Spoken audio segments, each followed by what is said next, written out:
The world paused in collective mourning as news broke of the passing of Malcolm Jamal Warner, an icon of American television, music, and poetry. Known globally for his role as Theo Huxtable on The Cosby Show, Warner's death was more than a celebrity loss. It felt like losing a trusted friend, a cultural teacher, and a gentle soul. On July 24, 2025, he was laid to rest in an intimate, emotionally charged funeral ceremony in Los Angeles, California, bringing together family, friends, and admirers from across generations and artistic fields. Held at a serene cemetery nestled in the heart of Los Angeles, Warner's funeral service was as heartfelt and poetic as the man himself. The service was invitation only, respecting his wish for privacy. One was organized by his close-knit family and longtime partner. Despite the closed nature of the event, fragments of the ceremony were shared online afterward, allowing fans and supporters across the world to grieve in unity. The memorial chapel was adorned with white lily, Warner's favorite flower, framed. Photos traced his journey from childhood to his final public appearances, capturing his evolution as an artist, activist, and soul. Gentle jazz music played softly, a reminder of Warner's second life as a celebrated musician. Several celebrities and colleagues made heartfelt appearances. Felicia Rashad, who portrayed his mother on The Cosby Show, sat front row. Her expression a mix of maternal sorrow and gratitude. Cast members from The Resident and Reed Between the Lines paid their respects quietly. Longtime friends Debbie Allen and Angela Bassett brought warmth and reverence to the ceremony. Though Bill Cosby did not attend due to health concerns, a written message was read aloud saying he was like a son, a true artist, a bright light gone too soon. His daughter, whose identity had been kept private throughout his life, was present, clutching her mother's hand tightly. The heart of the ceremony lay in the eulogies. His partner offered a tearful tribute, saying, "He was my peace in a noisy world. He listened like the world depended on it, and he loved without hesitation." Angela Bassett recited one of Warner's original poems, receiving a quiet standing ovation. Other co-stars and directors spoke of Warner's humility and his unparalleled discipline as an artist. The ceremony unfolded like a soft jazz performance, soulful, deliberate, and deeply resonant. Musical tributes included a string quartet rendition of John Coltrane's A Love Supreme, live saxophone solo during the lowering of his casket background, recordings of Warner's spoken word poetry interwoven with jazz. A video montage played throughout the service, featuring clips from The Cosby Show, music performances, poetry readings, and behind-the-scenes moments that revealed his generous spirit. His coffin, draped in a deep purple cloth symbolizing royalty and spiritual wisdom, was surrounded by white roses and letters from fans. One note read, "You helped me believe that black boys like me could grow up to be anything." Malcolm Jamal Warner was more than a teen sitcom star. He was a mirror for black boyhood, a role model, and a revolutionary storyteller. From his first appearance as Theo Huxtable, he dismantled television stereotypes. Theo was humorous, complex, flawed, and human traits rarely afforded to black male characters at the time.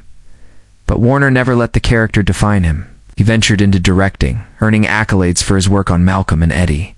He dove deep into music, releasing jazz fusion albums that fused introspection with rhythm.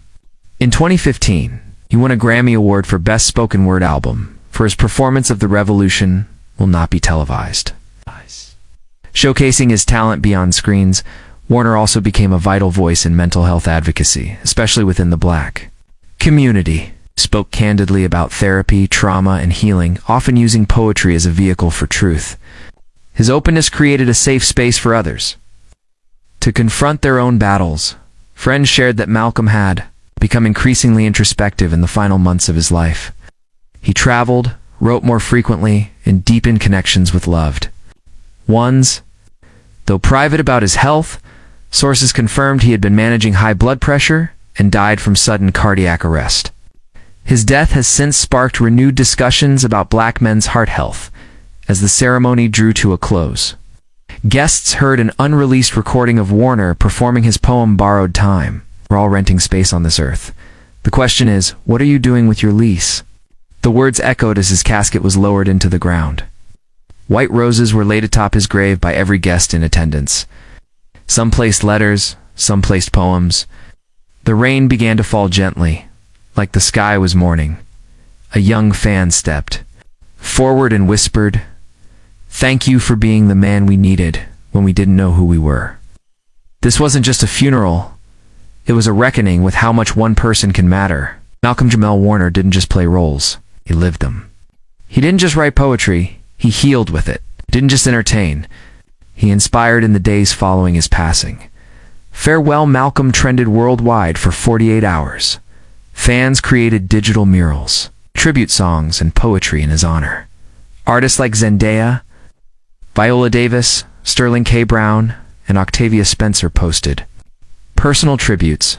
One viral post read, "Malcolm didn't just act, he raised us." His passing feels like losing a part of our youth. In Brooklyn, street artists painted a mural of Theo Huxtable with the words, "Forever our big brother." As the final shovelfuls of earth were laid upon Malcolm Jamal Warner's resting place, a hush fell over the mourners, not of emptiness, but of reverence. The silence wasn't just grief. It was a recognition that something rare, something enduring, had passed through this world. In that moment it was clear, Malcolm Jamal Warner was far more than a talented actor, musician, poet, or director. He was a cultural compass, a guide for navigating manhood, identity, and artistry, in a world too often determined to misrepresent both. From the first time we met him as Theo Huxtable, the witty, lovable teenager who brought humor and soul, to The Cosby Show, we were introduced to someone who would quietly redefine what it meant to be a black boy on screen. Us. He wasn't reduced to stereotypes or propped up by superficial bravado. Us. Instead, he was layered, introspective, flawed, curious, real, and that realness mattered. It gave generations of young people permission to be more than society's limited expectations. He showed the world that black boys could be gentle, thoughtful, artistic, and still strong. But Malcolm's legacy goes beyond representation. It is deeply rooted in how he chose to live. He believed in honesty, even when it wasn't convenient. He valued growth over applause, authenticity over aesthetics. While many chased fame, he chased meaning. He didn't just want to be remembered. He wanted to matter. And he did. Through his poetry, he told stories of vulnerability, of the quiet beauty in black love, of mental health, fatherhood, and healing. Through his music, he blended soul with spoken word, creating art that didn't just entertain. It educated, it comforted, it challenged. His lyrics were often prayers disguised as rhythm. Each line a message, each chord a heartbeat. For those who truly listened, his work was a map to the soul. In interviews, he spoke softly, but with authority. He wasn't one for flashy declarations. Instead, he offered gentle provocations, ideas that stayed with you long after the conversation ended. He asked questions that made you reflect. He resisted celebrity culture's pull to turn vulnerability into performance. Instead, he let his guard down on his own terms, often through his characters, or his deeply personal writing. Malcolm never needed tabloid headlines to prove his relevance. His relevance was his integrity. He kept his private life shielded not out of secrecy, but out of sanctity. He guarded the people he loved. He cherished fatherhood, embraced commitment, and honored his craft. And in doing so, he taught us that it's not how loudly you live, but how truthfully. Rest in power. Malcolm Jamal Warner, you taught us how to dream, how to feel, how to love our stories, especially when the world told us not. 2. You reminded us that our narratives are worthy of attention, care, and preservation. In a world quick to silence, you used your voice to amplify truth. That voice, once a quiet rhythm in the background, now echoes like an anthem of authenticity. We watched you grow up, and in many ways, you helped raise us. You modeled emotional intelligence before the world had a name for it. You made being sensitive, not just acceptable, but admirable. You didn't preach perfection, you modeled progress. And even in your final days, when illness began to dim your physical light, Your spiritual glow never faded. You remained honest, unflinching, present. You are gone, but you will never be forgotten. Your poems will still be recited in classrooms and cafes, where young artists will discover themselves through your words. Your performances will still be studied by aspiring actors who want to understand what it means to portray not just a role, but a truth.